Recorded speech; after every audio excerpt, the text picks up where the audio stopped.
ओम श्री परमात्मने नमः।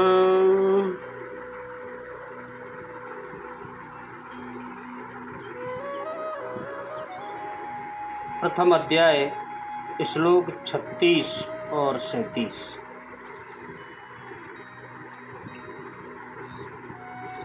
निहत्य धार्तराष्ट्रान् न का प्रीतिः स्यात् जनार्दन, पापम् एव आश्रयेत अस्मान् हत्वा एतान्।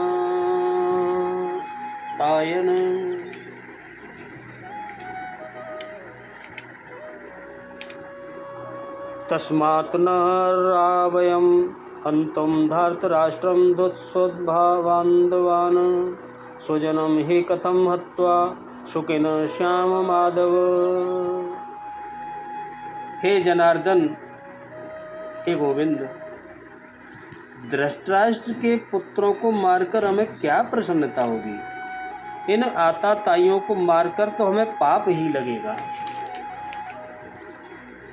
और हे माधव, अपने ही बांधव धृतराष्ट्र के पुत्रों को मारने के लिए हम योग्य नहीं हैं, क्योंकि अपने ही कुटुंब को मारकर हम कैसे सुखी होंगे? अर्जुन कह रहे हैं गोविंद से, हे जनार्दन, ये धृतराष्ट्र के पुत्रों को मारकर भी हमें क्या प्रसन्नता होगी? जहाँ धृतराष्ट्र अर्थात धृष्टता का राष्ट्र है, उससे उत्पन्न मोह रूपी दुर्योधन इत्यादि को मारकर भी हमें क्या प्रसन्नता होगी? इन आताताइयों को मारकर हमें पाप ही तो लगेगा। जो जीवन यापन के तुच्छ लाभ के लिए हम अनीति अपनाते हैं, वह आताताई कहलाते हैं। आताताई कौन होता है? जो अपने जीवन यापन के लिए तुच्छ तुच्छ कामों को करने लगते हैं। किंतु वस्तुतः इससे भी बड़ा आताताई वह है जो आत्मा के पथ में अवरोध उत्पन्न करता है।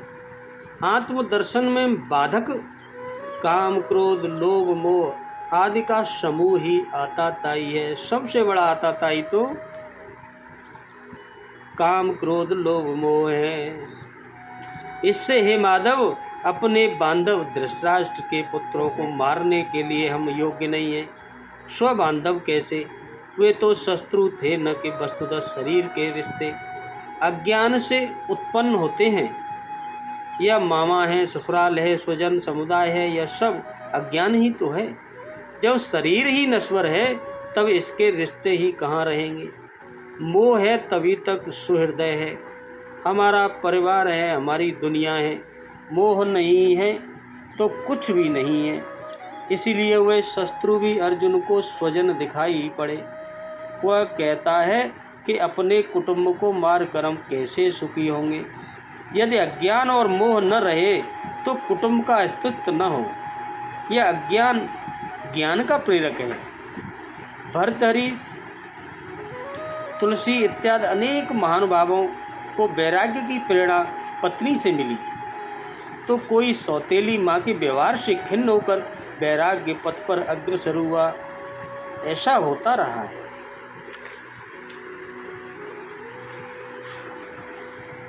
हे गोविंद,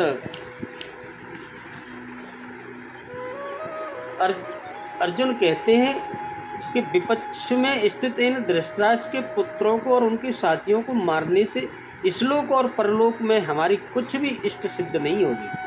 और जब इच्छित वस्तु ही नहीं मिलेगी, तब प्रसन्नता तो होगी ही कैसे?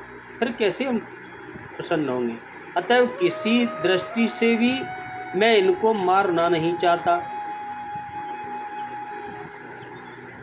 आताताइन मान्यांत हन्या देवा विचारन, नातता विवदे दोषो हंतुर्भवति कश्चन। अपना अनिष्ट करने के लिए आते हुए आताताई को बिना विचारे ही मार डालना चाहिए। आताताई के मारने से मारने वाले को कुछ भी दोष नहीं लगता है। मनुस्मृति में, वशिष्ठ स्मृति में आताताई के लक्षण इस प्रकार बताए गए हैं। क्या कहते हैं? अग्निदो गर्दश्चैव शस्त्रपाणिर्धनपः क्षेत्रधारापहर्ता च सड़ेते हाथोतायिने। आग लगाने वाला, विष देने वाला, हाथ में शस्त्र लेकर मारने को उद्यत खड़ा हुआ, धन हरण करने वाला, जमीन छीनने वाला और स्त्री का हरण करने वाला, ये 6 ही बहुत बड़े आताताई हैं। इनको तुरंत मार देना चाहिए। दुर्योधनादि में आताताई के उपयुक्त लक्षण पूरे पाए जाते हैं। लाच्छा भवन में आग लगाकर उन्हें पांडवों को जलाने की चेष्टा की थी। भीमसेन के भोजन में विष मिला दिया था। हाथ में शस्त्र लेकर मारने को तैयार खड़े ही हैं। जुए में छल करके पांडवों को समस्त धन और संपूर्ण राज्य हर लिया था। अन्यायपूर्वक द्रौपदी को सभा में लाकर उसका घोर अपमान किया था और जयद्रथ उन्हें हर कर ले गया था। इस अवस्था में अर्जुन ने कैसे कहा कि इन आताताइयों को मारकर तो हमें पाप ही लगेगा।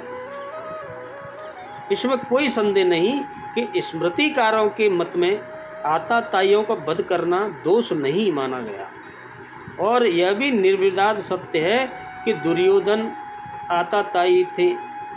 परंतु कहीं स्मृतिकार ने एक विशेष बात यह भी कही है, क्या?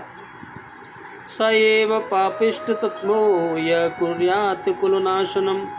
जो अपने कुल का नाश करता है वह सबसे बड़ा बढ़कर पापी है, सबसे बड़ा आताताई है।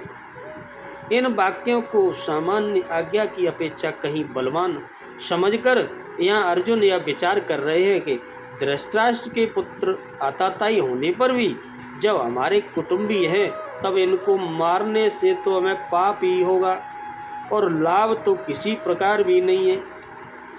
ऐसी अवस्था में इन्हें मारना नहीं चाहता। अर्जुन ने यह स्पष्ट कर दिया। अर्जुन यह कह रहे हैं कि मेरी जैसी स्थिति हो रही है और युद्ध न करने के पक्ष में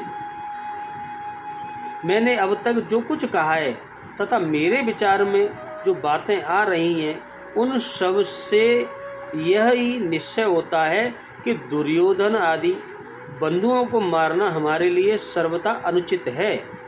कुटुंब को मारकर हमें इस लोक या परलोक में किसी तरह का भी कोई सुख मिले ऐसी जरा भी संभावना नहीं है। अतएव मैं युद्ध नहीं करना चाहता गोविंद, सीधे स्पष्ट बोल दिया अर्जुन ने। ओ